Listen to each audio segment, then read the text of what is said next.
संविधान का निर्माण। एक नए युग की शुरुआत। भारतीय संविधान 26 जनवरी 1950 को अस्तित्व में आया और यह दुनिया का सबसे लंबा संविधान है।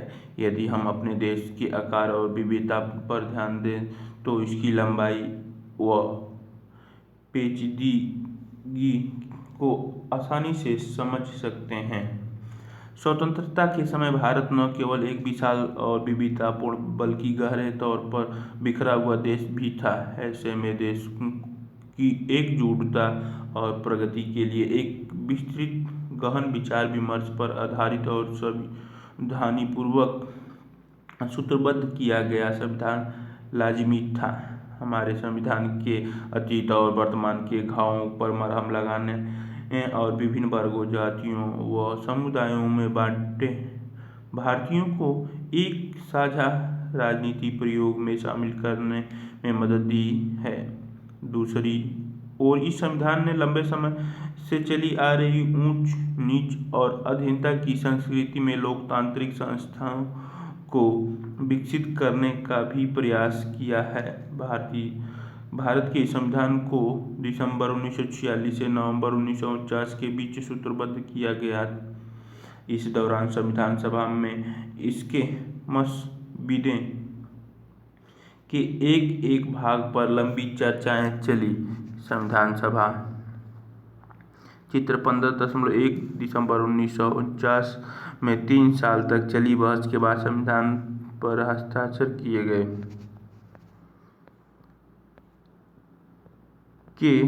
संविधान सभा के कुल 11 सत्र हुए, जिनमें 165 दिन बैठकों में गए।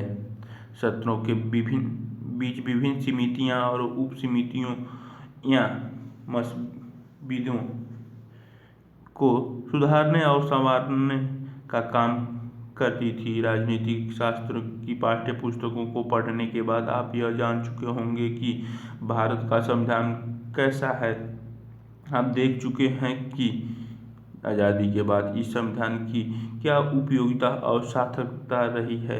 इस अध्याय में हम संविधान के इतिहास और उसके निर्माण के दौरान हुए गहन परिचर्चा को जानेंगे। यदि संविधान सभा में उठाने वाली आवाज़ों को सुनने का प्रयास करें तो हम उन प्रक्रियाओं का अंदाजा लग जाएगा जिनके माध्यम से संविधान को सूत्रबद्ध किया गया और एक नए राष्ट्र की कल्पना साकार हुई।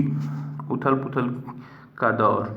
संविधान से पहले के साल काफी उथल-पुथल वाले थे। यह महान आशाओं का क्षण भी था और भीषण मोह भंग का भी। 15 अगस्त 1947 को भारत आजाद तो कर दिया गया, किंतु इसके साथ ही इसे विभाजित भी कर दिया गया। लोगों की स्मृतियों में 1942 का भारत छोड़ो आंदोलन अभी भी जीवित था, जो ब्रिटिश राज के खिलाफ संभवतः सबसे व्यापक जन आंदोलन था। विदेशी सहायता से सशस्त्र संघर्ष के जरिए स्वतंत्रता पाने के लिए सुभाष चंद्र बोस द्वारा किए गए प्रयास भी लोगों को बखूबी याद थे। 1946 के बसंत में बम्बई तथा अन्य शहरों में रॉयल इंडियन नेवी, शाही भारतीय नौसेना के सिपाहियों का विद्रोह भी लोगों को बार बार आंदोलित कर रहा था। लोगों की सहानुभूति सिपाहियों के साथ थी। 40 के दशक के आखिरी सालों में देश के विभिन्न भागों में मजदूरों और किसानों के आंदोलन भी हो रहे थे। व्यापक हिंदू मुस्लिम एकता इन जन आंदोलन का एक अहम पहलू था। इसके विपरीत कांग्रेस और मुस्लिम लीग दोनों प्रमुख राजनीतिक दल धार्मिक सौहार्द और सामाजिक सामंजस्य स्थापित करने के लिए सुलह सफाई की कोशिशों में नाकामयाब होते जा रहे थे। अगस्त 1946 चित्र 15.2 विनाश और उथल-पुथल की छवियां संविधान सभा के सदस्यों को लंबे समय तक परेशान करती रही। अगस्त 1946 में कलकत्ता में हुई हिंसा के साथ उत्तरी और पूर्वी भारत में लगभग साल भर तक चलने वाला दंगे और हत्याओं की लंबा सिलसिला शुरू हो गया था। अध्याय 13 और 14 देखिए। बर्बर हिंसा का यह बीभत्स नाच भीषण जनसंहारों के साथ हुआ। इसके साथ ही देश विभाजन की घोषणा हुई और असंख्य लोग एक जगह से दूसरी जगह जाने लगे। 15 अगस्त 1947 को स्वतंत्रता दिवस पर आनंद और उम्मीद का जो माहौल था वह उस समय के लोगों को कभी नहीं भूलेगा। लेकिन भारत के बहुत सारे मुसलमानों और पाकिस्तान में रहने वाले हिंदुओं व सिखों चित्र 15.3 14 अगस्त 1947 की मध्य रात्रि को संविधान सभा में बोलते जवाहरलाल नेहरू। इस समय नेहरू ने अपना यह प्रसिद्ध भाषण दिया था जिसकी शुरुआती पंक्ति इस प्रकार थी। बहुत समय पहले हमने नीति से साक्षात्कार किया था और अब समय आ चुका है कि हम अपने उस संकल्प को न केवल पूर्ण रूप से या समग्रता में बल्कि उल्लेखनीय रूप से साकार करें। रात्रि के इस क्षण में जब दुनिया सो रही है तो भारत जीवन और स्वतंत्रता की ओर आगे जा रहा है के लिए एक निर्मम चुनाव का क्षण था। उनके सामने यह तत्क्षण मृत्यु तथा पीढ़ियों पुरानी जड़ों से उखाड़ जाने के बीच चुनाव का क्षण था। करोड़ों शरणार्थी यहाँ से वहाँ जा रहे थे। मुसलमान पूर्वी व पश्चिमी पाकिस्तान की तरफ तो हिंदू और सिख पश्चिमी बंगाल व पूर्वी पंजाब की तरफ बढ़ते जा रहे थे। उनमें से बहुत सारे कभी मंजिल तक नहीं पहुँचे, बीच रास्ते में ही मर गए। नवजात राष्ट्र के सामने इतनी ही गंभीर एक और समस्या देशी रियासतें को लेकर थी। ब्रिटिश राज के दौरान उपमहाद्वीप का लगभग 1/3 भूभाग ऐसे नवाबों का और राजवाड़ों के नियंत्रण में था जो ब्रिटिश ताज के अधीन स्वीकार कर चुके थे। उनके पास अपने राज्यों को जैसे चाहे चलाने की मिति ही सही लेकिन काफ़ी आज़ादी थी। जब अंग्रेजों ने भारत छोड़ा तो इन नवाबों और राजाओं की संवैधानिक स्थितियां बहुत अजीब हो गई। एक समकालीन प्रेक्षक ने कहा था कि कुछ महाराजा तो बहुत सारे टुकड़ों में बंटे भारत में स्वतंत्र सत्ता का सपना देख रहे थे। संविधान सभा की बैठक इसी पृष्ठभूमि में संपन्न हो रही थी। बाहर जो कुछ चल रहा था उससे संविधान सभा में होने वाली बहस और विचार विमर्श भी भला अछूत कैसे रह सकता था। संविधान सभा का गठन। संविधान सभा के सदस्यों का चुनाव सार्वभौमिक मताधिकार के आधार पर नहीं हुआ था। 1945 से 46 की सर्दियों में भारत के प्रांतों में चुनाव हुए थे। इसके पश्चात प्रांतीय सांसदों ने संविधान सभा के सदस्यों को चुना। नई संविधान सभा में कांग्रेसी प्रभावशाली थी। प्रांतीय चुनावों में कांग्रेस ने सामान्य चुनाव क्षेत्रों में भारी जीत प्राप्त की और मुस्लिम लीग को अधिकांश आरक्षित मुस्लिम सीटें मिल गई। लेकिन लीग ने संविधान सभा का बहिष्कार उचित समझा और अन्य संविधान बना कर उसने पाकिस्तान की मांग को जारी रखा। शुरुआत में समाजवादी भी संविधान सभा से परे रहे क्योंकि वे उससे अंग्रेजों की बनाई हुई संस्था मानते थे। वे मानते थे कि इस सभा का वाकई स्वायत्तता होना असंभव है। इन सभी कारणों से संविधान सभा के 82% सदस्य कांग्रेस पार्टी के ही सदस्य थे, परंतु सभी कांग्रेस सदस्य एकमत नहीं थे। कई निर्णायक मुद्दों पर उनके मत भिन्न भिन्न हो सकते थे। कई कांग्रेसी समाजवाद से प्रेरित थे तो कई अन्य जिम्मेदारी के हिमायती थे। कुछ सांप्रदायिक दलों के करीबी थे लेकिन कई पक्के धर्मनिरपेक्ष। राष्ट्रीय आंदोलन की वजह से कांग्रेसी वाद विवाद करना और मतभेदों पर बातचीत कर समझौतों की खोज करना सीख गए थे। संविधान सभा में भी कांग्रेस सदस्यों ने कुछ ऐसे ही अपना रुख अपनाया। संविधान सभा में हुई चर्चाएं जनमत से भी प्रभावित होती थी। जब संविधान सभा में बहस होती थी तो सभी तो विभिन्न पक्षों के दलीलें अखबारों में भी छपती थी और तमाम प्रस्तावों पर सार्वजनिक रूप से बहस चलती थी। इस तरह प्रेस में होने वाली इस आलोचना और जवाबी आलोचना से किसी मुद्दे पर बनने वाली सहमति या असहमति पर गहरा असर पड़ता था। सामूहिक सहभागिता बनाने के लिए जनता के सुझाव भी आमंत्रित किए जाते थे। कई भाषाई अल्पसंख्यकों अपनी मातृभाषा की रक्षा की। चित्र 15.4 संविधान सभा अधिवेशन में सरदार वल्लभ भाई पटेल दाएं से दूसरे स्थान पर बैठे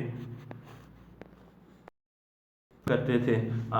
धार्मिक अल्पसंख्यक अपने विशेष ही सुरक्षा करवाना चाहते थे और दलित जाति शोषण के अंत की मांग करते हुए सरकारी संस्थाओं में आरक्षण चाहते थे। सभी सभा में संस्कृति अधिकारों एवं सामाजिक न्याय के कई महत्वपूर्ण मुद्दों पर चल रही सार्वजनिक चर्चाओं पर बहस हुई। मुख्य आवाजें संविधान सभा में 300 सदस्य थे। इनमें से 6 सदस्यों की भूमिका महत्वपूर्ण रही। इन 6 में से 3 जवाहरलाल नेहरू, वल्लभ भाई पटेल और राजेंद्र प्रसाद कांग्रेस के सदस्य थे। एक निर्णायक प्रस्ताव उद्देश्य प्रस्ताव को नेहरू ने पेश किया था।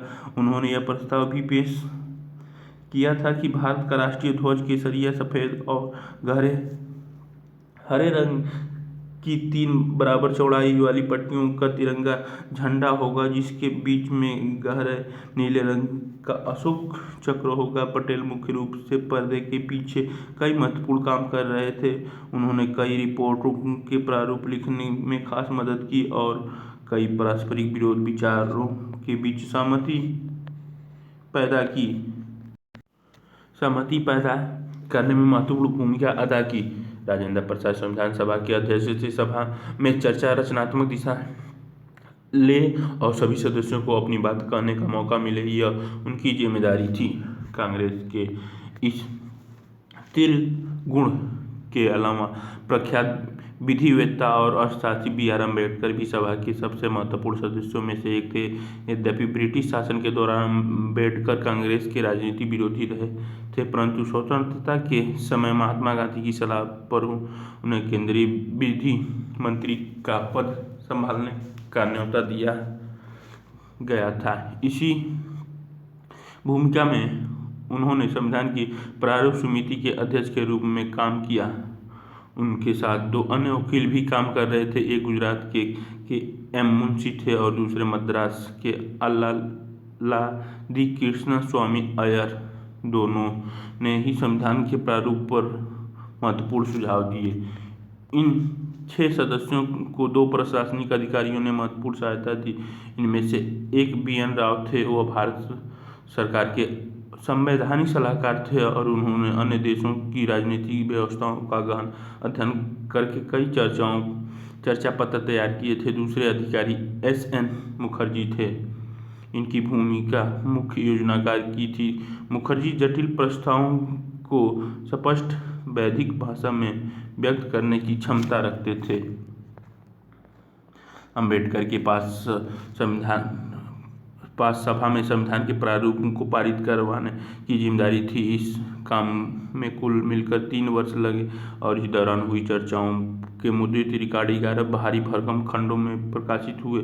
यह लंबी मगर दिलचस्प प्रक्रिया थी। संविधान सभा के सदस्यों ने अपने विविध दृष्टिकोण बड़ी सफाई से पेश किए थे।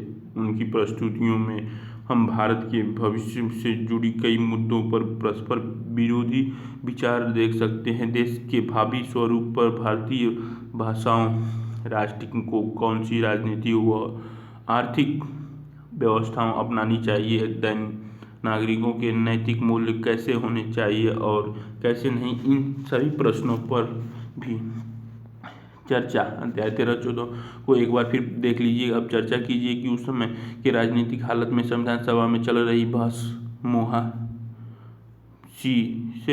मुबाहिसे पर किस तरह असर पड़ता है। चित्र 15.5 B R. Ambedkar Hindu code bill का चर्चा संचालन कर रहे थे। संविधान की दृष्टि 13 दिसंबर 1946 को जवाहरलाल नेहरू ने संविधान सभा के सामने उद्देश्य प्रस्ताव पेश किया। यह एक ऐतिहासिक प्रस्ताव था जिसमें स्वतंत्र भारत के संविधान के मूल आदर्शों की रूपरेखा प्रस्तुत की गई थी और वह फ्रेमवर्क सुझाया गया था जिसके तहत संविधान का कार्य आगे बढ़ना था। इसमें भारत को एक स्वतंत्र संप्रभु गणराज्य घोषित किया गया था। नागरिकों को न्याय, समानता व स्वतंत्रता का आश्वासन दिया गया था और यह वचन दिया गया था कि अल्पसंख्यकों, पिछड़े व जनजातीय क्षेत्रों एवं दलित व अन्य पिछड़े वर्गों के लिए पर्याप्त रक्षात्मक प्रावधान किए जाएंगे। इन उद्देश्यों को रेखांकित करते हुए नेहरू ने भारतीय प्रयोगों को एक व्यापक ऐतिहासिक संदर्भ में प्रस्तुत किया। इसी अवसर पर बोलते हुए उन्होंने कहा कि उनकी नज़र बस अतीत में हुए ऐतिहासिक प्रयोगों की ओर जा रही है जिनमें अधिकारियों के ऐसे दस्तावेज तैयार किए गए थे। श्रोते, हम सिर्फ नकल करने वाले नहीं हैं। 13 दिसंबर 1946 को अपने प्रसिद्ध भाषण में जवाहरलाल नेहरू ने यह कहा था कि मेरे जहन में बार बार ये सारी संविधान सभाएं आ रही हैं जो पहले यह काम कर चुकी हैं। मुझे उस महान अमेरिकी राष्ट्र के निर्माण की प्रक्रिया का ख्याल आ रहा है जहां राष्ट्र निर्माताओं ने एक ऐसे संविधान रच दिया जो इतने सारे सालों, डेढ़ सदी से भी ज़्यादा समय तक काल की कसौटी पर खरा उतरा। उन्होंने एक महान राष्ट्र गढ़ा जो उसी संविधान पर आधारित है। इसके साथ ही मेरी नज़र उस महान क्रांति की ओर जाती है जो 150 साल पहले एक अन्य संस्थान पर हुई थी। मुझे उस संविधान सभा का विचार आता है जो स्वतंत्रता के लिए इतने सारे संघर्ष लड़ने वाले पेरिस के भव्य एवं खूबसूरत शहर में जुटी थी।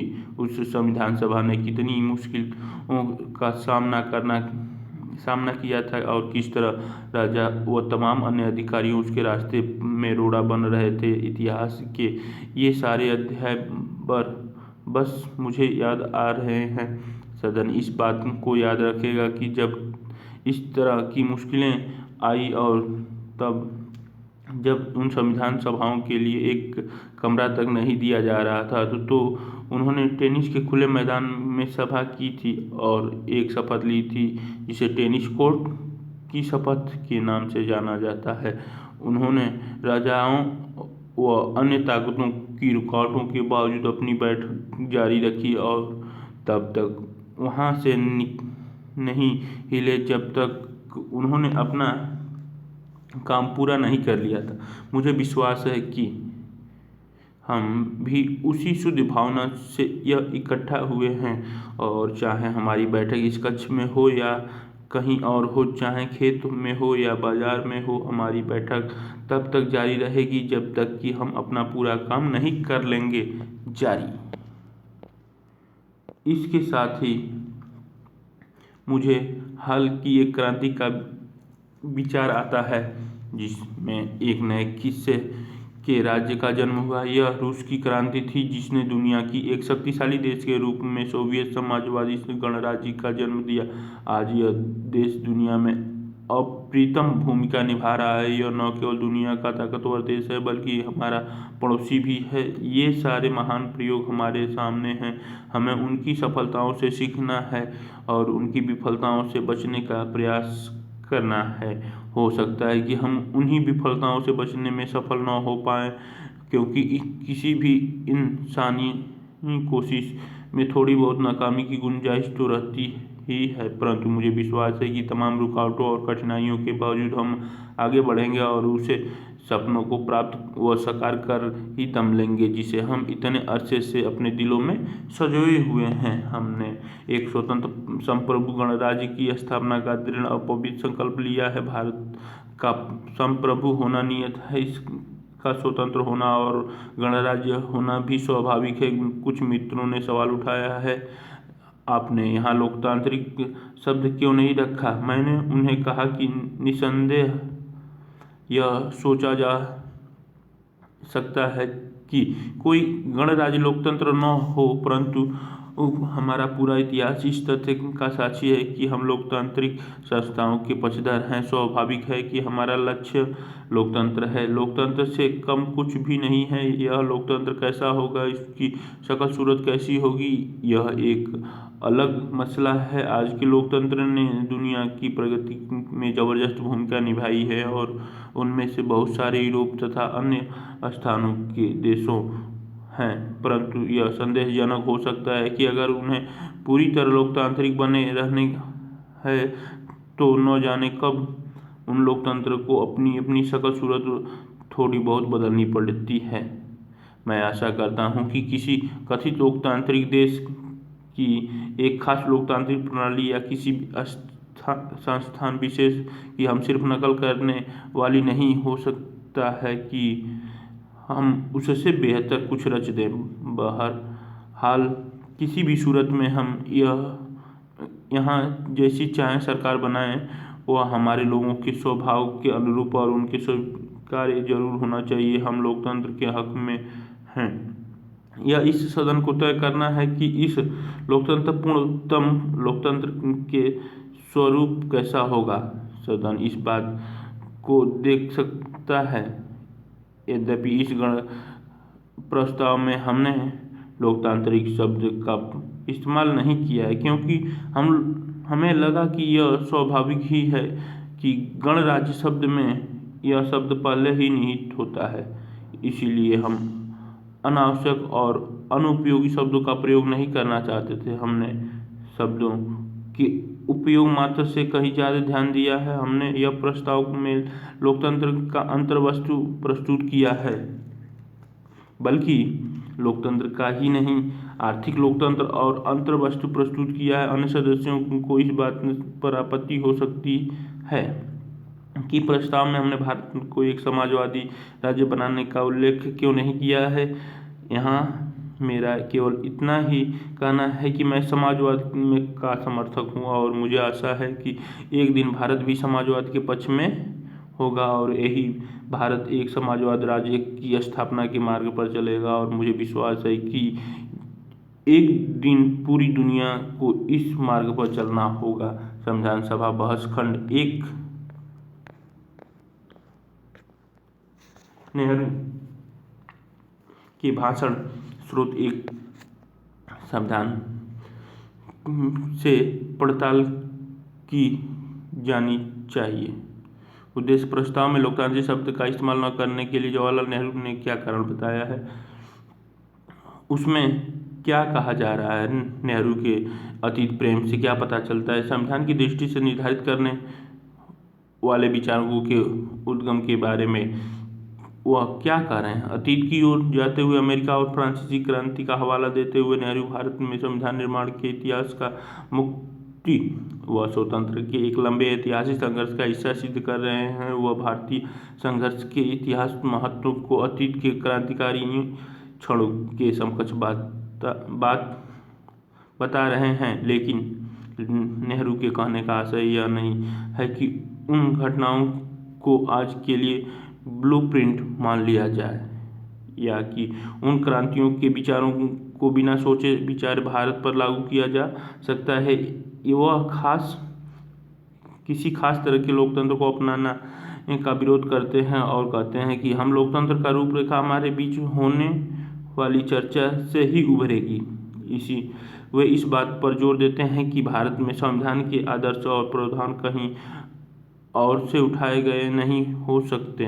उन्होंने विश्वास व्यक्त किया कि हम सिर्फ नकल करने वाले नहीं हैं। उनके शब्दों में भारत में शासन की जो व्यवस्था स्थापित हो वह हमारे लोगों के स्वभाव के अनुरूप और उनको स्वीकार होना चाहिए। पश्चिम से वहाँ की उपलब्धियों और विफलताओं से सबक लेना जरूरी तो है, लेकिन हम याद रखना चाहिए कि पश्चिम समाज को भी अन्य संस्थाओं पर हुए प्रयोगों से बहुत कुछ सीखना पड़ा था। लोकतंत्र की अपनी अवधारणा बदलनी पड़ती थी। भारतीय संविधान का उद्देश्य यह होगा कि लोकतंत्र के उदारवादी विचारों और आर्थिक न्यायों के समाजवादी विचारों के एक दूसरे में समावेश किया जाए और भारतीय संदर्भ में इन विचारों की रचनात्मक व्याख्या की जाए। नेहरू इस बात पर जोर दे रहे थे कि भारत के लिए क्या उचित है, इस बारे में हम रचनात्मक ढंग से सोचना चाहिए। लोगों की इच्छा। संविधान सभा के कम्युनिस्ट सदस्य सोमनाथ लाहिड़ी को संविधान सभा की चर्चाओं पर ब्रिटिश समाजवाद का स्याह साया दिखाई देता था। उन्होंने सदस्यता तथा आम भारतीयों से आग्रह किया कि वे साम्राज्यवादी शासन के प्रभाव से खुद को पूरी तरह आज़ाद करें। 1946 से 47 के जाड़ों में जब संविधान सभा में चर्चा चल रही थी तो अंग्रेज अभी भी भारत में ही थे। जवाहरलाल नेहरू ने नेतृत्व में अंतरिम सरकार शासन तो चला रही थी, परंतु उसे सारा काम वायसराय तथा लंदन में बैठी ब्रिटिश सरकार की देखरेख में करना पड़ता था। लाहिड़ी ने अपने साथियों को समझाया कि संविधान सभा अंग्रेजों की बनाई हुई है और वह अंग्रेजों की योजना को साकार करने का काम कर रही है। चित्र 15.4 अंतरिम सरकार के सदस्य। प्रथम पंक्ति बाईं से दाएं। बलदेव सिंह, जान मथाई सिंह, राजगोपालाचारी, जवाहरलाल नेहरू, लियाकत अली खान, वल्लभ भाई पटेल, आई चुंडीगढ़, असफ अली, CH भाभा। द्वितीय पंक्ति बाएं से दाएं। जगजीवन राम, गजनफर अली खान, राजेंद्र प्रसाद, अब्दुल निसंतर। स्रोत: बहुत अच्छा महोदय। शासकीय शब्द उदात्त शब्द। सोमनाथ लाहिड़ी ने कहा था, महोदय, मैं पंडित नेहरू की इस बात के लिए मुबारकबाद देना चाहता हूं कि उन्होंने यह कहकर भारतीय जनता की भावना को इतना सटीक शब्दों में व्यक्त किया है कि भारत के लोग अंग्रेजों द्वारा थोपी गई किसी चीज़ को स्वीकार नहीं करेंगे। उन्होंने कहा कि इस तरह की जबरदस्ती पर असंतोष व आपत्ति व्यक्त की जाएगी और अगर आवश्यकता हुई तो हम संघर्ष की घाटी में उतरेंगे। बहुत अच्छा महोदय। शासी शब्द उदात्त शब्द। परंतु देखना यह है कि इस चुनौती को आप कैसे और कब साकार करते हैं महोदय। मसला यह है कि जबरदस्ती इसी समय की जा रही है। न केवल ब्रिटिश योजना ने भावी संविधान बना दिया है जो अंग्रेजों की संतुष्टि पर आश्रित होगी, बल्कि इससे यह भी संकेत मिलता है कि मामूली से मामूली मतभेद के लिए भी आपको संघीय न्यायालय तक दौड़ना होगा, या वहाँ इंग्लैंड में जाकर नाचना पड़ेगा, या ब्रिटिश प्रधानमंत्री क्लेमेंट इटली या किसी और के दरवाजे पर दस्तक देनी होगी। केवल यही सच नहीं है कि हम चाहें जो भी योजना क्यों न बनाएं, यह संविधान सभा ब्रिटिश बंदूकों, ब्रिटिश सेना व उनकी आर्थिक व वित्तीय शिकंजों के साए में है। इसका मतलब यह निकलता है कि मूल रूप से सत्ता अभी भी अंग्रेजों के हाथ में है और सत्ता का प्रश्न बुनियादी तौर पर अभी तक तय नहीं हुआ है, जिसका अर्थ यह निकलता है कि हमारा भविष्य अभी भी पूरी तरह हमारे हाथों में नहीं है। इतना ही नहीं, हाल ही में एटली तथा अन्य लोगों द्वारा दिए गए वक्तव्यों में यह स्पष्ट हो गया है कि अगर जरूरत पड़ी तो वे विभाजन से भी पीछे नहीं हटेंगे। महोदय, इसका आशय यह है कि इस देश में कोई स्वतंत्र नहीं है। जैसा कि अभी कुछ दिनों पहले सरदार वल्लभ भाई पटेल ने कहा था, हमारे पास केवल आपस में लड़ने की स्वतंत्रता है। हमें बस इतनी ही स्वतंत्रता मिली है। इसलिए हमारा विनम्र सुझाव है कि यहाँ सवाल इस योजना की रूपरेखा के जरिए कुछ पा लेने का नहीं, बल्कि यहाँ और भी स्वतंत्र की घोषणा करने और अंतरिम सरकार भारत की जनता से आह्वान करने का है कि वे आपस में लड़ने के बजाय अपने शत्रु को देखें जिसके हाथ में अभी भी कोड़ा है। वे ब्रिटिश साम्राज्यवाद को देखें और उससे मिलकर लड़ने के लिए आगे बढ़े, और जब हम स्वतंत्र हो जाएंगे तब हम अपने दांवों का हल ढूंढ सकते हैं। स्रोत 2 में वक्ता को ऐसा क्यों लगता है कि संविधान सभा ब्रिटिश बंदूक के साए में काम कर रही है? नेहरू ने स्वीकार किया कि ज़्यादातर राष्ट्रवादी नेता एक विभिन्न प्रकार की संविधान सभा चाहते हैं। एक लिहाजा से यह भी सही था कि ब्रिटिश सरकार का उसके गठन में काफ़ी हाथ था और उसने सभा के कामकाजों पर कुछ शर्तें भी लगा दी थी, परंतु नेहरू ने कहा, आपको उस स्रोत को नज़रअंदाज नहीं करना चाहिए जहाँ से इस सभा को शक्ति मिल रही है। सरकारी कागजों से नहीं बनती, सरकार जनता की इच्छा की अभिव्यक्ति होती है। हमें यहाँ इसलिए जुटे हैं क्योंकि हमारे पास जनता की ताकत है और हम उतनी दूरी तक जाएंगे जितनी दूरी तक लोग हमें ले जाना चाहेंगे, फिर चाहे वे किसी भी समूह या पार्टी से संबंधित क्यों न हो। इसीलिए हमें भारतीय जनता के दिलों में सामायिक आकांक्षाओं और भावनाओं को हमेशा अपने जहन में रखना चाहिए और उन्हें पूरा करने का प्रयास करना चाहिए। संविधान सभा उन लोगों की आकांक्षाओं की अभिव्यक्ति का साधन मानी जा रही है जिन्होंने स्वतंत्रता के आंदोलन में हिस्सा लिया था। लोकतंत्र, समानता और तथा न्याय जैसे आदर्श 19वीं सदी में से भारत में सामाजिक संघर्ष के साथ गहरे तौर पर जुड़ चुके थे। जब 19वीं चित्र 15.7 एडविन मोंटेगू बाय ने ही 1919 में मॉन्टेग्यू चेम्सफोर्ड सुधारों की रूपरेखा तैयार की थी, जिसके जरिए प्रांतीय विधायियों की समितियां प्रतिनिधित्व की व्यवस्था लागू हुई थी। जब 19वीं शताब्दी में समाज सुधारकों ने बाल विवाह का विरोध किया और विधवा विवाह का समर्थन किया तो वे सामाजिक न्याय का ही अलख जगा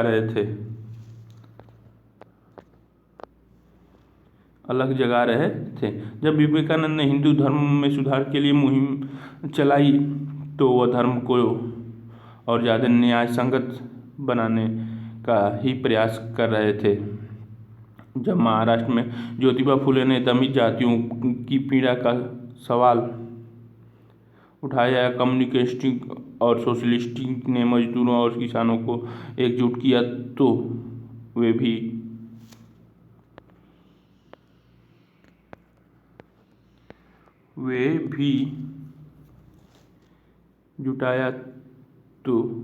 भी आर्थिक व सामाजिक न्याय के लिए ही जूझ रहे थे। एक दमनकारी और अवैध सरकार के खिलाफ राष्ट्रीय आंदोलन अपरिहार्य रूप से लोकतंत्र व न्याय का, नागरिकों के अधिकारों और समानता का संघर्ष भी था। जैसे जैसे प्रतिनिधित्व की मांग बढ़ी, अंग्रेजों के चरणबद्ध ढंग से संवैधानिक सुधार करने पड़े। प्रांतीय सरकारों में भारतीयों की हिस्सेदारी बढ़ाने के लिए कई कानून 1909 में, 1919 में और 1935 में पारित किए गए थे। 1919 में कार्यपालिका को आंशिक रूप से प्रांतीय विधायिका के प्रति उत्तरदायी बनाया गया था और 1935 में गवर्नमेंट ऑफ इंडिया एक्ट के अंतर्गत उसे लगभग पूरी तरह विधायिका के प्रति उत्तरदायी बना दिया गया था। जब गवर्नमेंट ऑफ इंडिया एक्ट के तहत 1937 में चुनाव हुआ तो 11 में से 8 प्रांतों में कांग्रेस की सरकार बनी।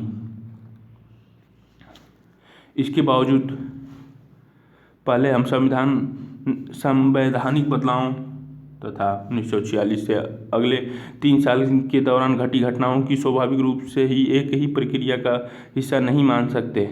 इससे पहले कि संवैधानिक प्रयोग का प्रतिनिधित्वमक सरकार के लिए लगातार बढ़ती मांग के जवाब में थे, जबकि विभिन्न कानूनों 1909, 1919, 1935 को पारित करने की प्रक्रिया में भारतीयों की कोई प्रत्यक्ष हिस्सेदारी नहीं थी।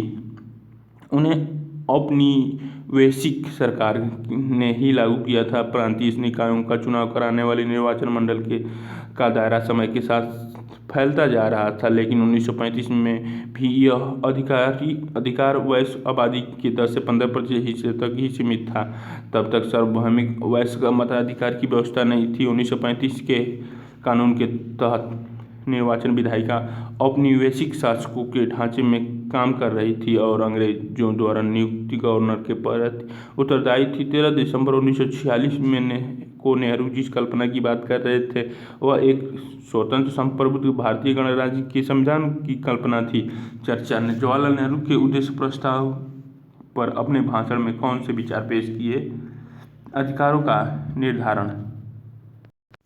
नागरिकों के अधिकार किस तरह निर्धारित किए जाएं। क्या उत्पीड़ित समूह को कोई विशेष अधिकार मिलने चाहिए, अल्पसंख्यकों के अधिकार हो। वास्तव में अल्पसंख्यक किसे कहा जाए? जैसे जैसे संविधान सभा के पटल पर बहस आगे बढ़ी, यह साफ हो गया कि इनमें से किसी भी सवाल का कोई ऐसा उत्तर मौजूद नहीं है जिस पर पूरी सभा सहमत हो। इन सवालों के जवाब विचारों में टकराव और व्यक्तिगत मुठभेड़ों से ही पैदा होने थे। अपने भाषण में नेहरू ने जनता की इच्छा का हवाला दिया था और कहा था कि संविधान निर्माताओं को जनता के दिलों में समाई आकांक्षाओं और भावनाओं को पूरा करना है। यह कोई आसान काम नहीं था। जैसे जैसे आज़ादी की उम्मीद पैदा हुई, विभिन्न समूह अलग अलग तरह से अपनी इच्छाएं व्यक्त करने लगे। इन सभी अभिव्यक्तियों पर बहस करना जरूरी था। पारस्परिक विरोधी विचारों के बीच किसी समाधान पर पहुंचना और एक आम सहमति पर पहुंचना जरूरी था। पृथक निर्वाचन की समस्या। निर्वाचक 27 अगस्त 1947 को मद्रास के बी पोकर बहादुर ने पृथक निर्वाचिका बनाए रखने के पक्ष में एक प्रभावशाली भाषण दिए। बहादुर ने कहा कि अल्पसंख्यक सब जगह होते हैं, उन्हें हम चाहे कर भी नहीं हटा सकते। हमें ज़रूरत एक ऐसे राजनीतिक ढांचे की है जिसके भीतर अल्पसंख्यक भी औरों के साथ सद्भावों के साथ ही जी सकें और समुदायों के बीच मतभेद कम से कम हो। इसके लिए ज़रूरी है कि राजनीतिक व्यवस्था में अल्पसंख्यकों का पूरी प्रतिनिधित्व हो, इनकी आवाज़ सुनी जाए और उनके विचारों पर ध्यान दिया जाए। देश के शासन में मुसलमानों की एक सार्थक हिस्सेदारी सुनिश्चित करने के लिए पृथक निर्वाचन के अलावा और कोई रास्ता नहीं हो सका। बहादुर को लगता था कि मुसलमान की ज़रूरतों को गैर मुसलमान अच्छी तरह नहीं समझ सकते, न ही अन्य समुदायों के लोग मुसलमानों का कोई प्रतिनिधि चुन सकते हैं। पृथक निर्वाचन की हिमायत में दिए गए इस बयान से ज़्यादातर राष्ट्रवादी भड़क गए। इसके बाद जो गर्मागर्म बहस चली उसमें इस मांग के खिलाफ तरह तरह के तर्क दिए गए। ज़्यादातर राष्ट्रवादियों को लग रहा था कि पृथक निर्वाचन की व्यवस्था लोगों को बांटने के लिए अंग्रेजों की चाल थी। बी धुलेकर ने बहादुर को संबोधित करते हुए कहा था कि अंग्रेजों के संरक्षण के नाम पर ही अपना खेल खेला। उसकी आड़ में उन्होंने तुम्हें अल्पसंख्यकों को फुसलाया लिया है, अब इस आदतों को छोड़ दो, अब कोई तुम्हें बहकाने वाला नहीं है। विभाजन के कारण तो राष्ट्रवादी नेता पृथक निर्वाचिका के प्रस्ताव पर और भड़कने लगे थे।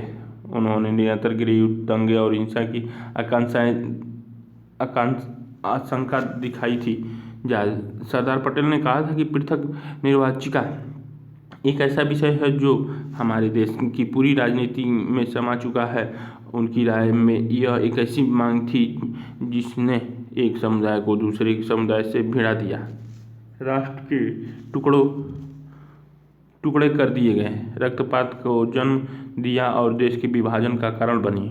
पटेल ने कहा कि क्या तुम इस देश में शांति चाहते हो? अगर चाहते हो तो पृथक निर्वाचन को फौरन छोड़ दो। 1946 में जोड़े में भारतीय नेता एटलीन के साथ वार्ता करने लंदन गए। इन वार्ताओं का कोई नतीजा निकला। बाएं से दाएं लियाकत अली, मोहम्मद अली जिन्ना, बलदेव सिंह और पैंथिक लॉरेंस।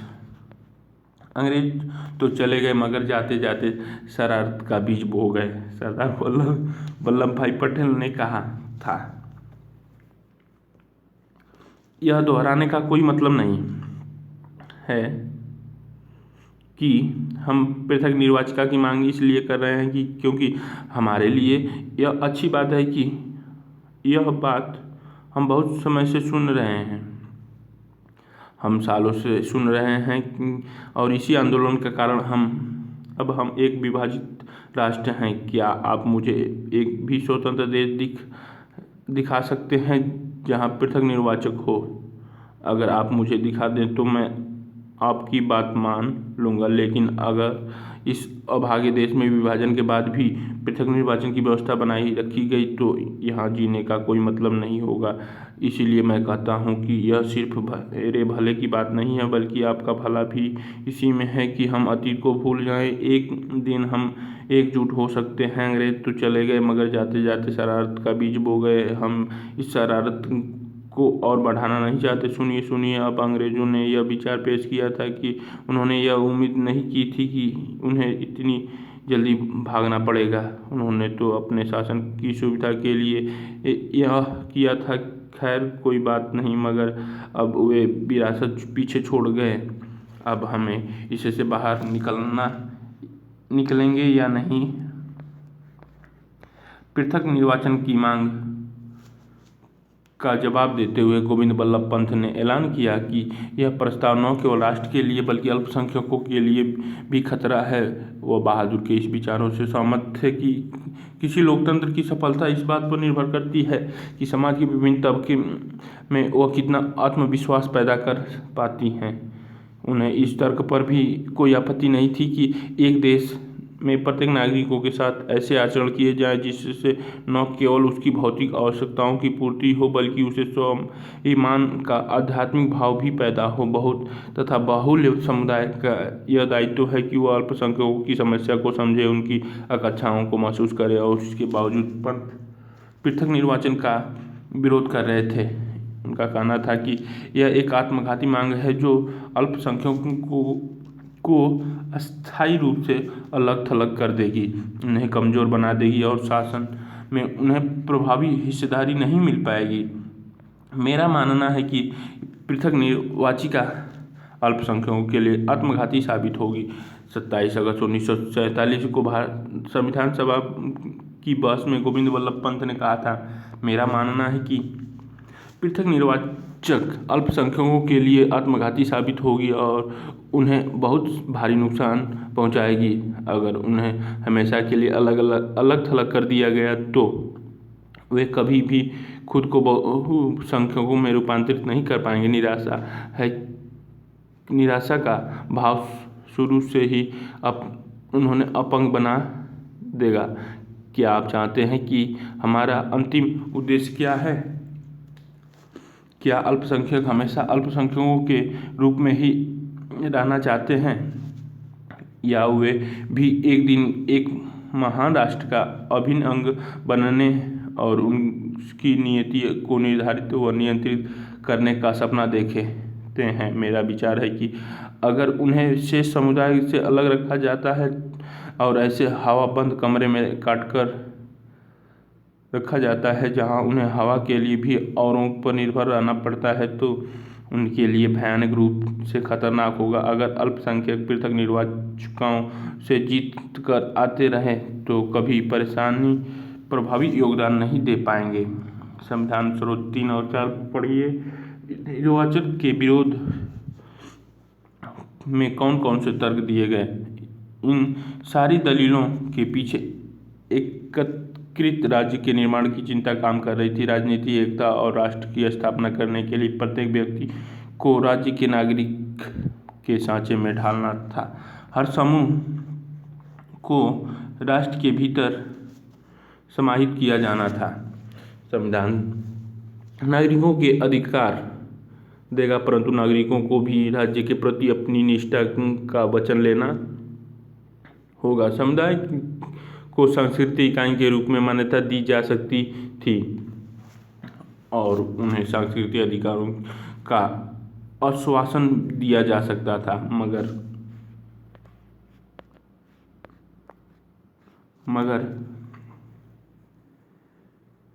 श्वासन दिया जा सकता था। राजनीतिक रूप से सभी समुदाय के सदस्यों को राज्य में सामान्य सदस्यों के रूप में काम करना था, अन्यथा उनकी निष्ठा विभाजित होती। पंत ने कहा, हमारे भीतर यह आत्मघाती और अपमानजनक आदतें बनी हुई है कि हम कभी नागरिकों के रूप में नहीं सोचते बल्कि समुदाय के रूप में ही सोच पाते हैं।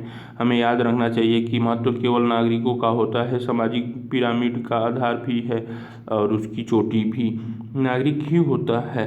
जब सामुदायिक अधिकारों का महत्व रेखांकित किया जा रहा था तो उस समय भी बहुत सारे राष्ट्रवादी में भी यह भय सिर उठाने लगा था कि उसकी निष्ठाएं खंडित होगी और एक शक्तिशाली राष्ट्र व शक्तिशाली राज्य की स्थापना नहीं हो पाएगी। सारे मुसलमान भी पृथक निर्वाचन की मांग में समर्थन में नहीं थे। उदाहरण के लिए बेगम एजाज रसूल को लगता था कि पृथक निर्वाचित आत्मघाती साबित होगी क्योंकि इसमें अल्पसंख्यक बहुसंख्यक से कट जाएंगे। 1949 तक संविधान सभा में ज़्यादातर सदस्य इसी बात पर सहमत हो गए थे कि पृथक निर्वाचन का प्रस्ताव अल्पसंख्यकों के हितों के खिलाफ जाता है। इसके बजाय मुसलमानों को लोकतांत्रिक प्रक्रिया में सक्रिय भूमिका निभानी चाहिए ताकि राजनीतिक व्यवस्था में उनकी एक निर्णायक आवाज़ मिल सके। केवल इस प्रस्ताव से काम चलने वाला नहीं है। उद्देश्य प्रस्ताव का स्वागत करते हुए किसान आंदोलन के नेता और समाजवादी विचारों वाले एन.जी. रंगा ने आह्वान किया कि अल्पसंख्यक शब्द की व्यवस्था आर्थिक स्तर पर की जानी चाहिए। रंगा की नज़र में असली अल्पसंख्यक गरीब और दबे कुचले लोग थे। उन्होंने इस बात का स्वागत किया कि संविधान में प्रत्येक व्यक्ति को कानूनी अधिकार दिया जा रहे हैं, मगर उन्होंने इसकी सीमा को भी चिन्हित किया। उन्होंने कहा कि जब तक संविधान सम्मत अधिकारों को लागू करने का प्रभावी इंतजाम नहीं किया जाएगा तब तक गरीब के लिए इस बात का कोई मतलब नहीं कि अब उनके पास जीने का पूर्ण रोजगार का अधिकार आ गया, या अब वे सभा कर सकते हैं, सम्मेलन कर सकते हैं, संगठन बना सकते हैं, उनके पास अन्य नागरिक स्वतंत्रताएं हैं। यह जरूरी थी कि ऐसी परिस्थितियां बनाई जाएं जहां का जनता प्रभावी ढंग से प्रयोग कर सके। रंगा ने कहा कि उन्हें सहारों की जरूरत है, उन्हें एक सीढ़ी चाहिए। खंडित निष्ठा के लिए कोई जगह नहीं। गोविंद बल्लभ पंत ने कहा कि निष्ठावान नागरिक बनने के लिए लोगों को समुदाय और खुद के बीच में रखे कर सोचने की आदत छोड़नी होगी। लोकतंत्र की सफलता के लिए व्यक्ति को आत्मानुशासन की कला का प्रशिक्षण लेना होगा। लोकतंत्र में व्यक्ति को अपने लिए कम तथा औरों के लिए ज़्यादा फिक्र करनी चाहिए। यह खंडित निष्ठा के लिए कोई जगह नहीं है। सारी निष्ठाएं केवल राज्य पर केंद्रित होनी चाहिए। यदि किसी लोकतंत्र में आप प्रतिस्पर्धा निष्ठाएं रख देते हैं या ऐसी व्यवस्था खड़ी कर देते हैं जिसे कोई व्यक्ति या समूह अपने अपव्यय पर अंकुश लगाने के बजाय बेहतर या अन्य हितों की जरा भी परवाह नहीं करता, तो ऐसे लोकतंत्र का डूबना निश्चित है। जी.बी. पंत निष्ठावादी नागरिकों के अभिलक्षण को कैसे परिभाषित करते हैं? जी नहीं, असली अल्पसंख्यक इस देश की जनता है। जवाहरलाल नेहरू द्वारा प्रस्तुत किए गए उद्देश्य प्रस्ताव का स्वागत करते हुए एन.जी. रंगा ने कहा था। रंगा द्वारा अल्पसंख्यकों की अवधारणा को किस तरह परिभाषित किया गया? महोदय, अल्पसंख्यकों के बारे में बहुत बातें हो रही हैं। असली अल्पसंख्यक कौन है तथा कथित पाकिस्तानी प्रांत में रहने वाले हिंदू, सिख और यहाँ तक मुसलमान भी अल्पसंख्यक नहीं हैं? जी नहीं, असली अल्पसंख्यक तो इस देश की जनता है। यह जनता इतनी दबी कुचली है और इतनी उत्पीड़ित है कि अभी तक साधारणतः नागरिकों के अधिकारों का लाभ भी नहीं उठ पा रही है। स्थिति क्या है? आप आदिवासी इलाकों में जाइए, उनके अपने कानूनों, उनके जनजाति कानूनों और उनकी ज़मीनों को उनकी नहीं छीना जा सकता, लेकिन हमारे व्यापारी वहाँ जाते हैं तथा कथित मुक्त बाजार के नाम पर उनकी ज़मीन छीन लेते हैं। भले ही कानून ज़मीन की इस बददखली के खिलाफ हो, व्यापारी इन आदिवासियों के तरह तरह के बंधनों में जकड़कर गुलाम बना लेते हैं और पीढ़ी दर पीढ़ी दास्ता के नर्क में ढकेल देते हैं। आइए अब आम गाँव वालों को देख लेते हैं। वहाँ सूदखोर पैसे लगाकर जाता है और गांव वालों को अपनी जेब में डाल लेता है। वहाँ जमींदार है और माल गुजार व अन्य लोग हैं जो इन गरीबों को देहाती का शोषण करते हैं। इन लोगों की मूलभूत शिक्षा तक नहीं है। असली अल्पसंख्यक यही लोग हैं जिन्हें सुरक्षा और सुरक्षा का आश्वासन मिलना चाहिए।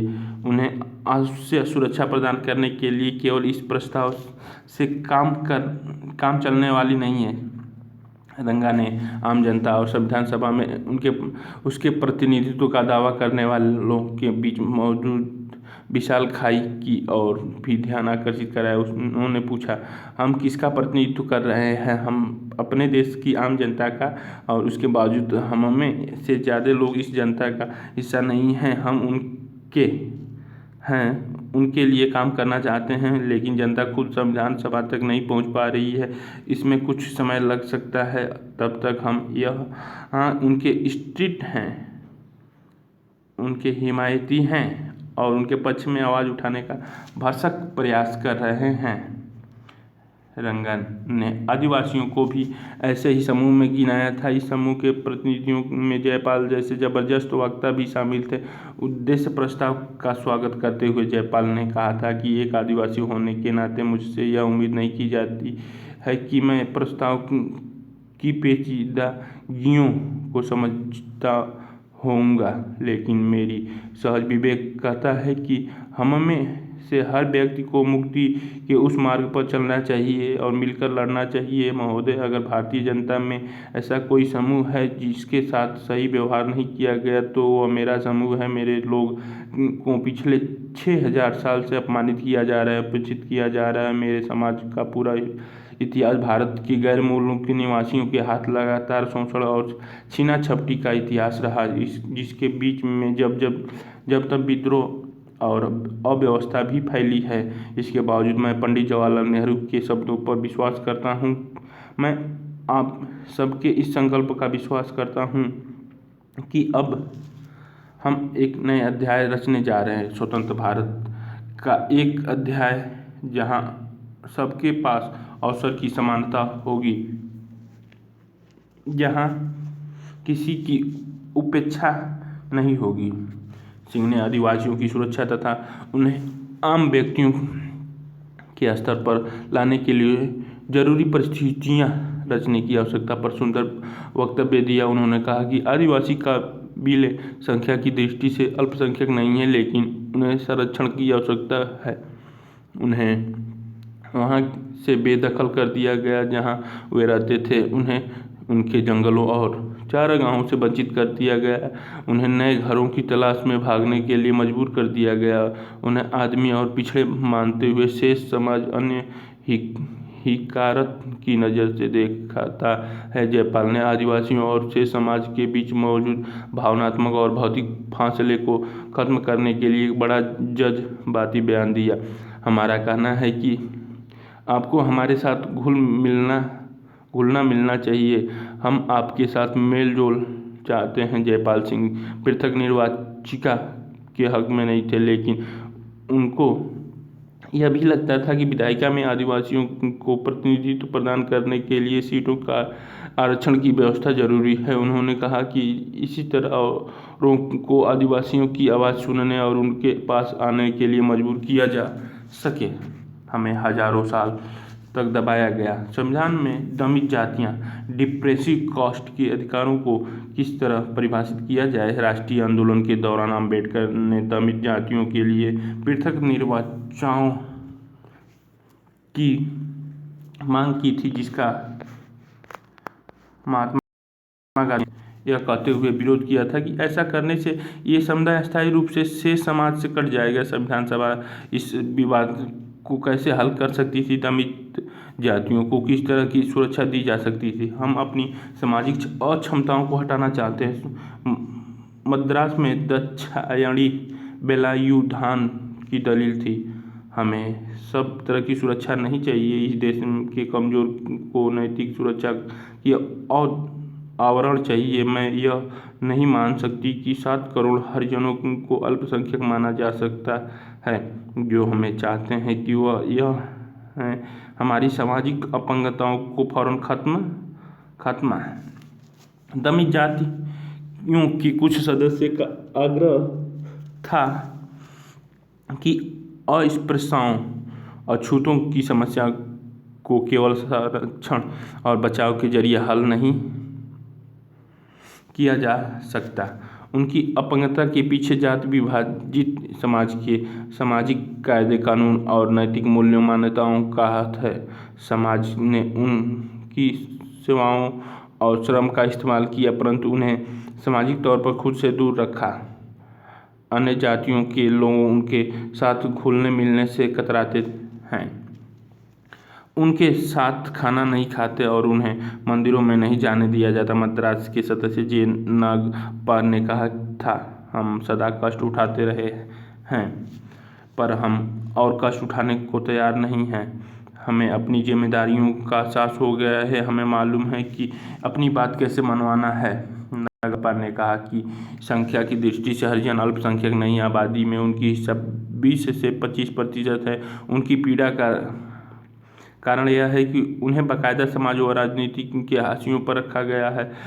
उसका कारण उनकी संख्यात्मक महत्वहीनता नहीं है, उनके पास न तो शिक्षा तक पहुँच थी और न ही शासन की जिम्मेदारी। स्वर्ण बहुमत वाली संविधान सभा को संबोधित करते हुए मध्य प्रांत के श्री के.जे. खांडेलकर ने कहा था कि हमें हजारों साल तक दबाए गए, इस हद तक दबाया कि हमारे दिमाग, हमारी देह काम नहीं करती और अब हमारा हृदय भी भाव शून्य हो चुका है, न ही हम आगे बढ़ने के लायक रह गए हैं। यही हमारी स्थिति है। बंटवारे की हिंसा के बाद अम्बेडकर तक ने पृथक निर्वाचन की मांग छोड़ दी थी। संविधान सभा ने अंततः यह सुझाव दिया कि अस्पृश्यता का उन्मूलन किया जाए, हिंदू मंदिरों को भी जातियों के लिए खोल दिया जाए और निचली जातियों को विधायिकाओं और सरकारी नौकरियों में आरक्षण दिए जाएं। बहुत सारे लोगों को मानना था कि इससे भी सारी समस्याएं हल नहीं हो पाएंगी। सामाजिक भेदभाव को केवल संवैधानिक कानून पारित कर खत्म नहीं किया जा सकता, समाज की सोच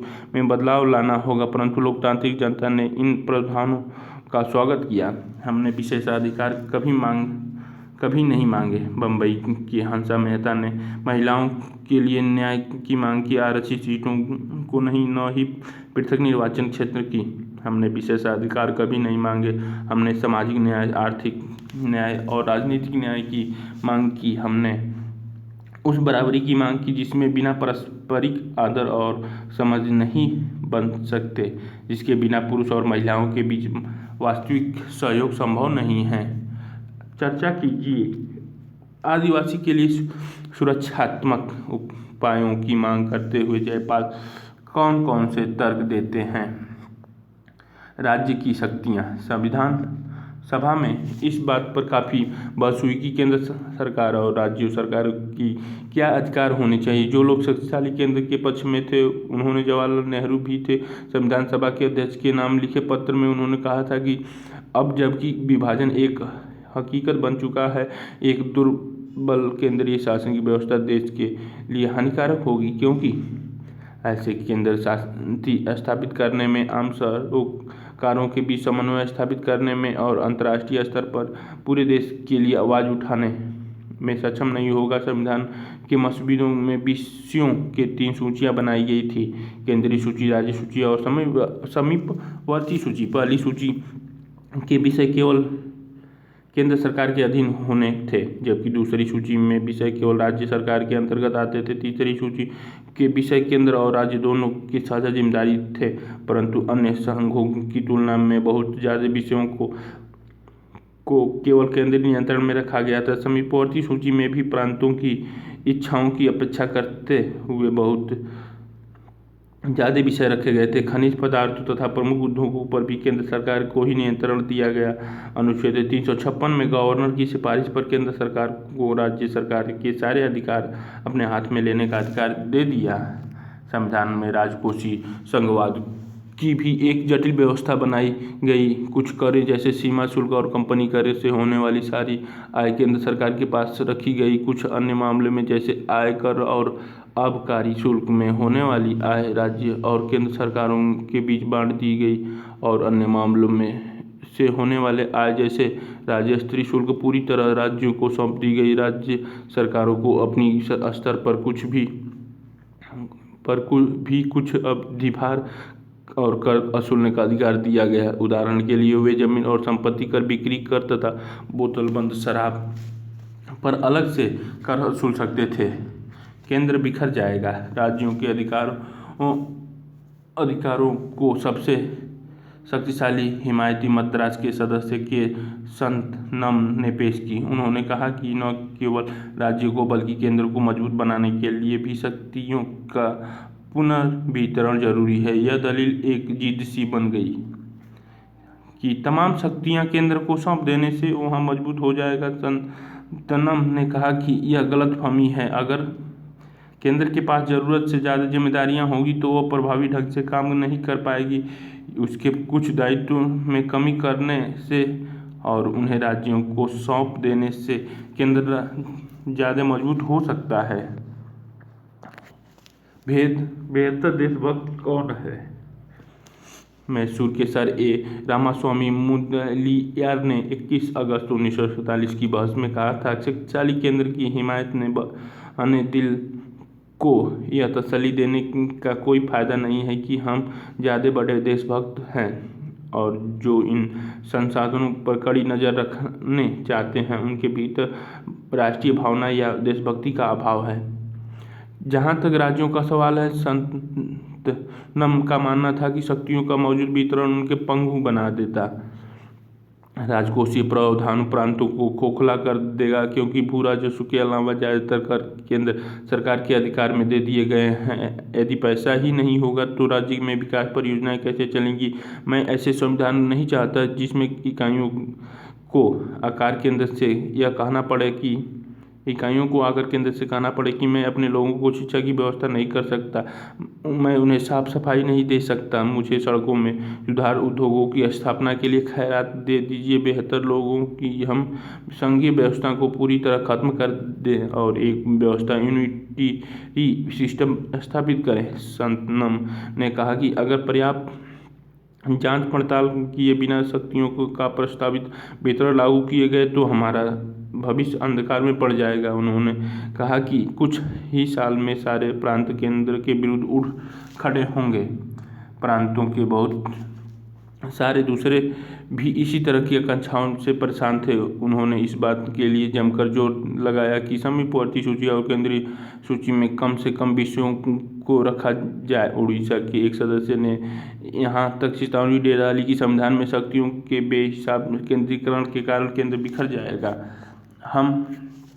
आज हम एक शक्तिशाली सरकार की आवश्यकता है। प्रांतों के लिए अधिक शक्तियों की मांग से सभा में तीखी प्रतिक्रियाएं आने लगी। शक्तिशाली केंद्रों की जरूरत को असंख्य अवसरों पर रेखांकित किया जा चुका था। अम्बेडकर ने घोषणा की थी कि वह एक शक्तिशाली और एकीकृत केंद्र चाहते हैं। सुनिए 1935 के गवर्नमेंट एक्ट ने हमने जो केंद्र बनाया था उससे भी ज़्यादा शक्तिशाली केंद्र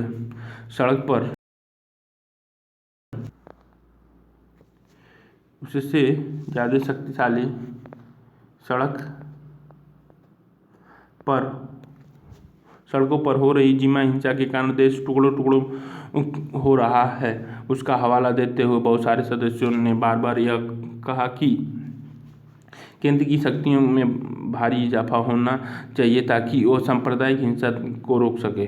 प्रांतों के लिए अधिक शक्तियों की मांग का जवाब देते हुए गोपाल स्वामी अय्यर ने जोर देकर कहा कि केंद्र ज़्यादा से ज़्यादा मजबूत होना चाहिए। संयुक्त प्रांतों के एक सदस्य बालकृष्ण शर्मा ने विस्तार से इस बात पर प्रकाश डाला कि एक शक्तिशाली केंद्र का होना जरूरी है ताकि वह देश के हितों की योजना बना सके, उपलब्ध आर्थिक संसाधनों को जुटा सके, एक ऊंची शासक व्यवस्था स्थापित कर सके और देशों को विदेशी आक्रमण से बचा सके। विभाजन से पहले कांग्रेस ने प्रांतों को काफ़ी स्वतंत्रता देने पर अपनी सहमति व्यक्त की थी। कुछ हद तक यह मुस्लिम लीग को इस बात का भरोसा दिलाने की कोशिश की थी कि जिन प्रांतों में लीग की सरकार बनी है वहाँ दखल अंदाजी नहीं किया जाएगा। बंटवारे को देखने के बाद ज़्यादातर राष्ट्रवादियों की राय बदल चुकी थी। उनका कहना था कि अब एक विकेंद्रीकृत संरचना के लिए पहले जैसे राजनीतिक दबाव नहीं बचे। औपनिवेशिक शासन द्वारा थोपी गई एकल व्यवस्थाओं से पहले ही मौजूद थी। उस जमाने में हुई घटनाओं से केंद्रीयतावाद को बढ़ावा मिला, जिसे अब अफरा तफरी पर अंकुश लगाने तथा देश के आर्थिक विकास की योजना बनाने के लिए और भी जरूरी माना जाने लगा। इस प्रकार संविधान में भारतीय संघ के घटक राज्यों के अधिकारों की तुलना में केंद्र के अधिकारों की ओर स्पष्ट झुकाव दिखाई देता है। चर्चा कीजिए कि एक शक्तिशाली केंद्र की हिमायत में क्या दलीलें दी जा रही थी। राष्ट्र की भाषा।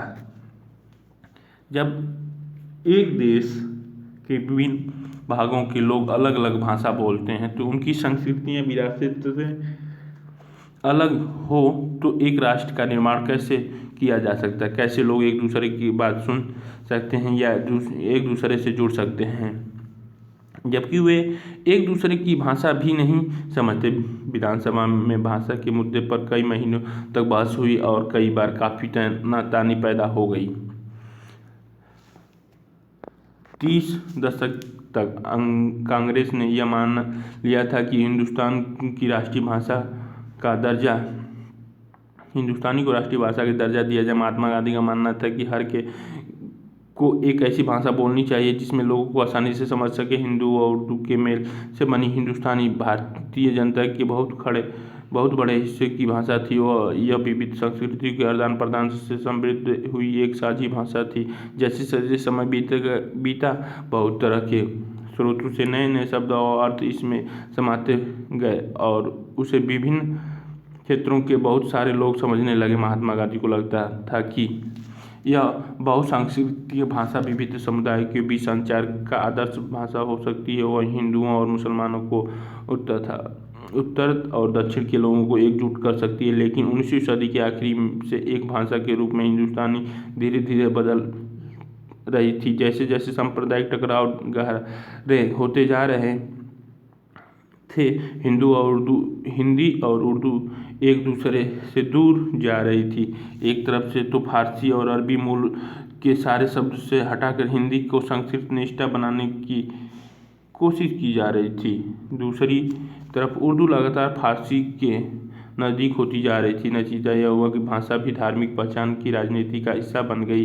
लेकिन हिंदुस्तानी के समझ चरित्र में महात्मा गांधी की एक आस्था कम नहीं हुई। राष्ट्रीय भाषा की क्या विशेषता होनी चाहिए। अपने मृत्यु से कुछ माह पहले महात्मा गांधी ने भाषा के प्रश्न पर विचार दोहराते हुए कहा था कि यह हिंदुस्तानी न तो संस्कृत निष्ठा हिंदी होनी चाहिए और न ही फारसी निष्ठा उर्दू। यह दोनों का सुंदर मिश्रण होना चाहिए। उसे विभिन्न क्षेत्रीय भाषाओं के शब्द खुलकर उधार लेना चाहिए। विदेशी भाषाओं से ऐसे शब्द लेने से कोई हर्ज नहीं जो हमारे राष्ट्रीय भाषा में अच्छी तरह से आसानी से घुल मिल सकते हैं। इसी प्रकार हमारी राष्ट्रीय भाषा एक समृद्ध और शक्तिशाली भाषा होनी चाहिए जो मानवीय विचारों और भावनाओं से पूरी सचमुच को अभिव्यक्ति दे सके। खुद को हिंदी या उर्दू से बांध लेना देशभक्ति भावना तथा समझदारी के विरुद्ध अपराध होगा। हरिजन सेवक 12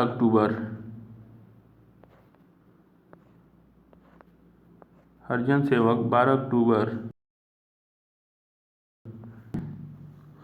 1947 को दिया था। हिंदी की हिमायत। संविधान सभा के एक शुरुआती सत्र में संयुक्त प्रांत के कांग्रेसी सदस्य आर.बी.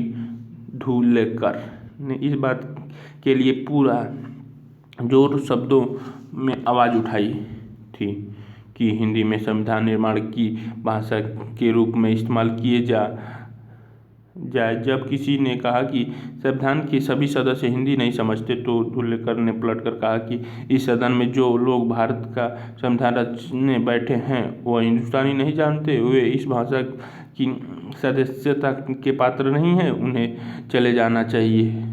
जब इन टिप्पणियों के कारण सभा में हंगामा खड़ा हुआ तो धुलेकर हिंदी में अपना भाषण देते हुए जवाहरलाल नेहरू के हस्तक्षेप के चलते आखिरकार सदन में शांति बहाल हुई। लेकिन भाषा का सवाल अगले 3 साल तक बार बार कार्रवाइयों में बाधा डालता रहा और सदस्यों को उत्तेजित करता रहा। लेकिन तकरीबन 3 साल बाद 12 सितंबर 1947 को राष्ट्रभाषा के सवाल पर धुलेकर ने भाषण के एक बार फिर तूफान खड़ा कर दिया। तब तक संविधान सभा की भाषा समिति अपने रिपोर्ट पेश कर चुकी थी। समिति ने राष्ट्रीय भाषा के सवाल पर हिंदी के समर्थकों और विरोधियों के बीच पैदा हो गई गतिरोध को तोड़ने के लिए एक फार्मूला विकसित कर लिया गया। समिति ने सुझाव दिया कि देवनागरी लिपि में लिखी हिंदी भारत की राजकीय भाषा रहेगी, परंतु इस फार्मूले की समिति ने घोषित नहीं किया था कि समिति का मानना था कि हिंदी को राष्ट्रभाषा बनाने के लिए हमें धीरे धीरे आगे बढ़ना चाहिए। पहले 15 साल तक तो सरकारी कामों में अंग्रेजी का इस्तेमाल जारी रहेगा। प्रांत को अपने काम के लिए कोई एक क्षेत्रीय भाषा चुनने का अधिकार होगा। संविधान सभा की भाषा समिति ने हिंदी को राष्ट्रभाषा के बजाय राजभाषा कहकर विभिन्न पक्षों की भावनाओं को शांत करने और स्वीकृति समाधान पेश करने का प्रयास किया था। धुलेकर के बीच बचाव की ऐसी मुद्रा से राजी होने वाले नहीं थे। वे चाहते थे कि हिंदी की राजभाषा नहीं बल्कि राष्ट्रभाषा घोषित किया जाए। उन्होंने ऐसे लोगों की आलोचना की जिन्हें लगता था कि हिंदी को उन पर थोपा जा रहा है। धुलेकर ने ऐसे लोगों का मजाक उड़ाया जो महात्मा गांधी का नाम लेकर हिंदी के बजाय हिंदुस्तानी को राष्ट्रीय भाषा बनाना चाहते थे। महोदय, इस बात पर मेरे से ज़्यादा हर्ष किसी और को नहीं होगा कि हिंदी को देश की राजभाषा घोषित कर दिया गया। कुछ लोग कहते हैं कि यह हिंदी का एक रियायत दी गई है। मैं कहता हूँ कि बिल्कुल नहीं, यह एक ऐतिहासिक प्रक्रिया की परिणत है। धुलेकर, आजा मेरे लाल।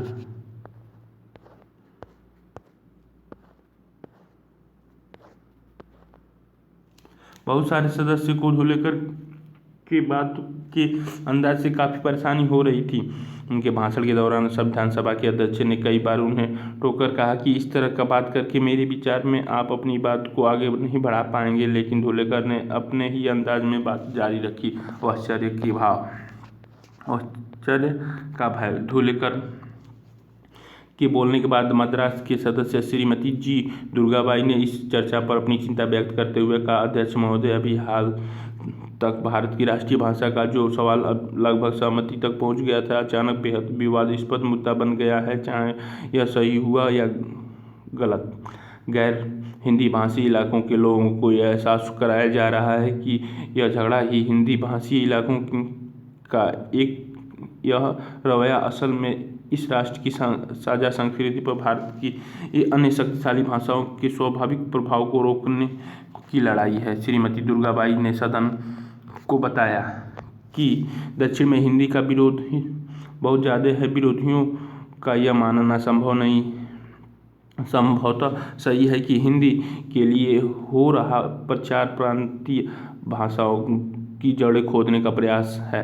इसके बावजूद बहुत सारे अन्य सदस्यों के साथ साथ उन्होंने भी महात्मा गांधी के आह्वान का पालन किया और दक्षिण में हिंदी का प्रचार जारी रखा, विरोध का सामना किया, हिंदी के स्कूल खोले और कक्षाएं चलाई। अब इस सब का क्या नतीजा निकला? दुर्गाबाई ने पूछा। सदी के शुरुआत सालों में हमने जिस उत्साह से हिंदी को अपनाया था, मैं उसके विरुद्ध यह आक्रामकता देखकर सकते मैं हूँ। दुर्गाबाई हिंदुस्तानी को जनता की भाषा स्वीकार कर चुकी थी, मगर अब उस भाषा का बदला जो रहा था उर्दू तथा अन्य क्षेत्रीय भाषाओं के शब्दों को उससे निकाला जा रहा था। उनका मानना था कि हिंदुस्तानी के समावेशी और साझा स्वरूप को कमजोर करने वाले किसी भी कदम से विभिन्न भाषाई समूहों के बीच बेचैनी और भय पैदा होना निश्चित है। जैसे जैसे चर्चाएं तीखी होती गई, बहुत सारे सदस्यों ने परस्पर संयोजन व सम्मान की भावना का आह्वान किया। बम्बई के एक सदस्य श्री शंकर राव देव ने कहा कि कांग्रेसी तथा महात्मा गांधी का अनुयायी होने के नाते वे हिंदुस्तानी को राष्ट्रभाषा के रूप में स्वीकार कर चुके हैं, परंतु उन्होंने चेतावनी देते हुए कहा कि अगर आप हिंदी के लिए दिल से समर्थन चाहते हैं तो आपको ऐसा कोई कदम उठाना नहीं चाहिए। जिससे मेरे भीतर संदेह पैदा हो और मेरी आशंकाओं को बल मिले। मद्रास के श्री टी.ए. रामलिंगम चेट्टियार ने इस बात पर जोर दिया कि जो कुछ भी किया जाए एहतियात के साथ किया जाए। यदि आक्रामक होकर काम किया गया तो हिंदी का कोई भला नहीं हो पाएगा। चाहे लोगों के भय निराधार हो, उनकी शांत किए जाने चाहिए, वरना लोगों में गहरी कड़वाहट रह जाएगी। उन्होंने कहा, जब हम साथ रहना चाहते हैं और एक एकीकृत राष्ट्र की स्थापना करना चाहते हैं तो परस्पर समायोजन होना ही चाहिए और लोगों पर चीज़ों थोपने का सवाल नहीं उठाना चाहिए। निष्कर्षतः भारतीय संविधान गहन और विवाद का परिचर्चाओं से गुजरते हुए बना। उसके कई प्रावधान लेन देन की प्रक्रिया के जरिए बनाए गए थे। उन पर सहमति तब बन पाई जब सदस्यों ने दो विरोधी विचारों के बीच जमीन तैयार कर ली, परंतु संविधान के एक केंद्रित अभिलक्षण पर काफ़ी हद तक सहमति थी। यह सहमति प्रत्येक वयस्क भारतीयों को मत अधिकार देने पर थी। इसके पीछे एक खास किस्म का भरोसा था, जिसके पूर्व उदाहरण अन्य देशों के इतिहास से नहीं थे। दूसरे लोकतंत्रों से पूर्ण वयस्क मताधिकार को धीरे धीरे कई चरणों से गुजरते हुए लोगों को मिला।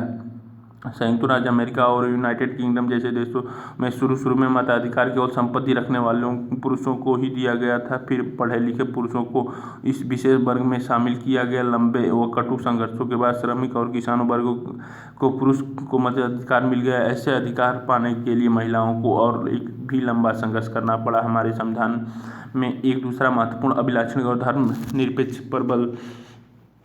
संविधान की प्रस्ताव में धर्मनिरपेक्ष के गुण तो नहीं गाए गए थे, परंतु सामाजिक संविधान व समाज को चलाने के लिए भारतीय संदर्भ में उसके मुख्य अभिलक्षणों का जिक्र आदर्श रूप में किया गया था। ऐसे मूल अधिकारों की श्रृंखला को रचने के जरिए किए गए, विशेषकर धार्मिक स्वतंत्रता अनुच्छेद 25 से 28, सांस्कृतिक व शैक्षिक अधिकार अनुच्छेद 29 से 30 एवं समानता का अधिकार अनुच्छेद 14, 16, 17 राज्यों ने सभी धर्मों के प्रति समान व्यवहार की गारंटी दी और उन्हें हितैषी संस्थाएं बनाए रखने का अधिकार भी दिया। राज्य ने अपने आप को विभिन्न धार्मिक समुदायों से दूर रखने की कोशिश की और अपने स्कूलों व कॉलेजों में अनिवार्य धार्मिक शिक्षा पर रोक लगा दी। सरकार ने रोजगार में धार्मिक मतभेद को अवैध ठहराया, लेकिन दूसरी ओर धार्मिक समुदायों से जुड़े सामाजिक सुधार कार्यक्रमों के लिए कुछ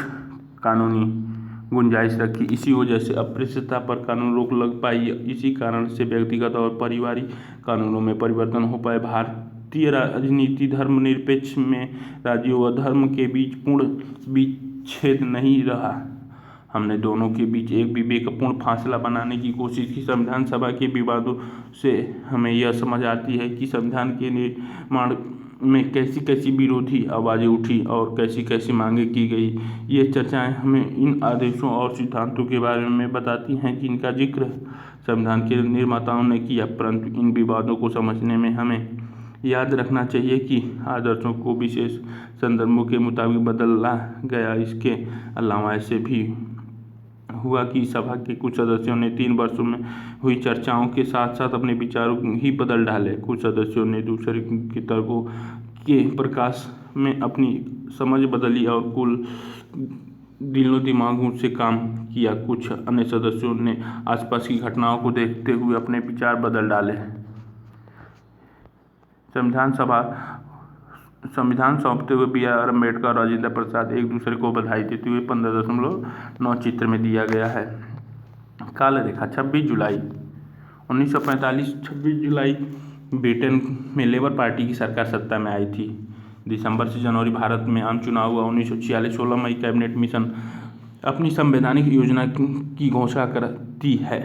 16 जून को मुस्लिम लीग कैबिनेट मिशन को संवैधानिक योजना पर स्वीकृति देती है। 16 जून कैबिनेट मिशन केंद्र में अंतरिम सरकार के गठन के प्रस्ताव पेश किया। 16 अगस्त मुस्लिम लीग द्वारा प्रत्यक्ष कार्रवाई दिवस का एक ऐलान किया। 2 सितंबर कांग्रेस के अंतरिम सरकार की गठन करती है, जिसमें नेहरू को उपराष्ट्रपति बनाया गया। 13 अक्टूबर मुस्लिम लीग अंतरिम सरकार में शामिल होने का फैसला लेती है। 3 से 6 दिसंबर ब्रिटिश प्रधानमंत्री एटली कुछ भारतीय नेताओं से मिलती हैं और इन वार्ताओं का कोई नतीजा नहीं निकलता है। 9 दिसंबर संविधान सभा के अधिवेशन शुरू हो जाते हैं। 1947 से 29 जनवरी मुस्लिम लीग संविधान सभा को भंग करने की मांग करती है। 16 जुलाई अंतरिम सरकार की आखिरी बैठक। 11 अगस्त जिन्ना को पाकिस्तान की संविधान सभा और अध्यक्ष निर्वाचित किया गया। 14 अगस्त पाकिस्तान को स्वतंत्रता, कराची में जश्न। 14 से 15 अगस्त मध्य रात्रि भारत की स्वतंत्रता का जश्न। 1949 दिसंबर संविधान सभा पर हस्ताक्षर किए गए।